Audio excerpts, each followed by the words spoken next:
everybody, and welcome back to another Baldur's Gate 3 video.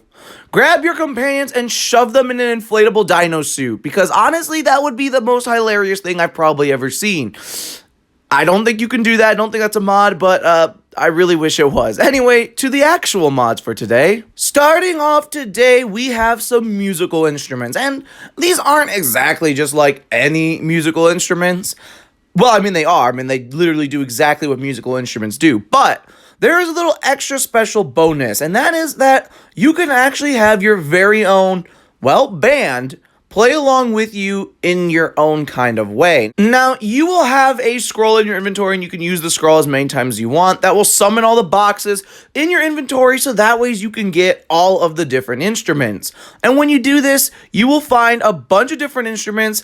A lot of them are just different varieties of the same kind of thing, while other ones are a little bit different.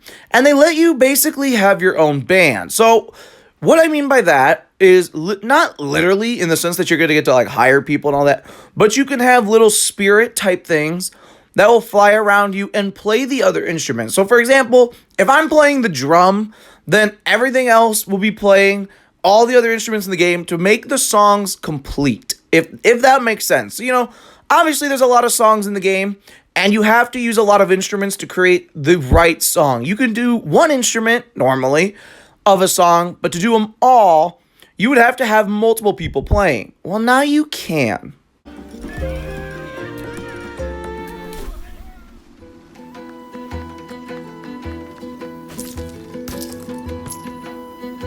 So as you can see, it's like having an entire band playing along with you. And it is extremely cool. For my bards out there, like myself, at least in my normal 70-hour playthrough, my first one, that is what I played. I played a bard, and it's so cool to be able to have basically, like I said, an entire band playing with you. But that's not all. There is also the haunted instruments for Ember's Lute that will allow you to have a more demonic, kind of horror, scary vibe, whatever you want to call it. The choice of words is up to you. As you can see, it adds a lot more of like a demon kind of orchestrating the strings type thing. And the other ones, now going back to the regular Ember's Lute, not the haunted instruments, will allow you to actually have and summon your very own bands. And I mean literally your own bands. You can have a skeleton crew playing, so not just the spirits this time, but you can have the actual band playing different spirits, like actually ghost playing instead of the little musical spirits. So overall, this mod allows you to have a lot of fun in your own way for bards. Up next, we have something that I think Star Wars fans are going to like the most, but truthfully, anybody can use these, and that is going to be some plasma weapons, which are very clearly something very noticeable from Star Wars. And it also comes with a set that you can find in the tutorial chest called the Darkh set. Now, this set, might I add, and the weapons and all the abilities that come with it are perfect for people playing as the Dark Urge. Now, the weapons themselves are not too overpowered, and they're very fun. And as you can see, the outfits look amazing. I mean, literally the dark robes and everything with the hood, the cape, gloves, boots. It's all so perfect. And it shades very well too. I'll show you a little bit later, but it shades very well. And the weapons, though, are what makes this whole mod go round. The plasma weapons are extremely fun to use, and they will allow you to literally use the Force. And I'm not kidding.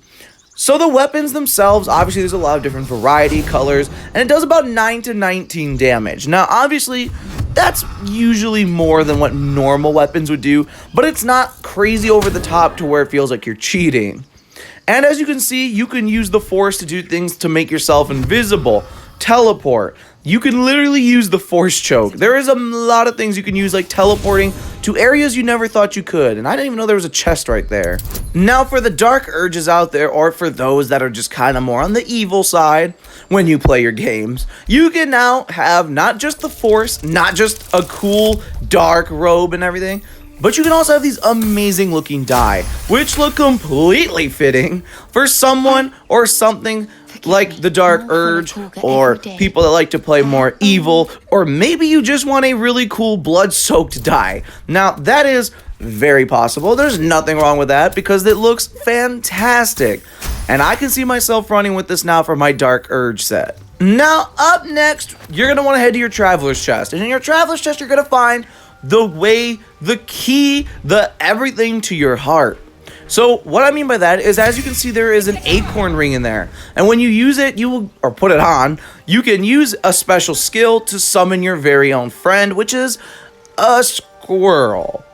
Now, this squirrel is not like any other squirrel. Corinna, or Corina, however you're supposed to pronounce it, the squirrel, has a, let's just say, a vicious side, a magical side, a, oh my god, I'm glad they don't do this in real life kind of side. And that is literally allows Corinna to be able to, well, use magic, like, well, magic, and its eyes glow and everything. Let's just say it's a little creepy. If I saw this in real life, I think I would be genuinely pretty terrified. But regardless, as you can see, Corinna the squirrel can use different types of magic, and if that's not enough, you can actually just straight up attack. So if you want to make Astarion giggle out of his mind, or you want to just go and completely jump on and attack Gale, well, you can do that. Alright, so if squirrels aren't your thing, if lightsabers and force abilities and everything of that sort and everything shown is not kind of your thing, might I add, in the Traveler's Chest, you can find some brand new dies. And these ones are actually pretty amazing. These dies, or the P4 dies, P4 custom dies, will allow you to decorate in a variety of colors that you were not able to before. And might I add that there is some seriously good ones. If you're going for a fall look, a pirate look, any look, a yellow look, which is my favorite color, so I like it, a yellow look, or anything, almost any color combination you could hope for, P4 custom dies literally has it for you. It is an amazing amount of dies, and you only need one, and you can reuse it as many times as you want, unlike the base game. So with all of that being said, that's the end of the video. Whether you're looking for lightsabers, it's just a cool way to play with some robes and the force, or maybe the custom dies are the perfect color combination you've been looking for. Maybe you like the dice. Having that darkness looking dice is pretty sweet, I ain't gonna lie. Or perhaps it was anything else in the video. So let me know in the comments below. And while you're down there, if you like this video, like, subscribe, comment, share, all that good jazz. Because we're going crazy with Starfield, Skyrim, Fallout 4, and Baldur's Gate 3 mod videos. So there's absolutely something here for everyone. We're all a big family, so why not stick around and say hello? So with all of that being said, I hope you have a wonderful rest of your day. And as always, I will see you in Baldur's Gate.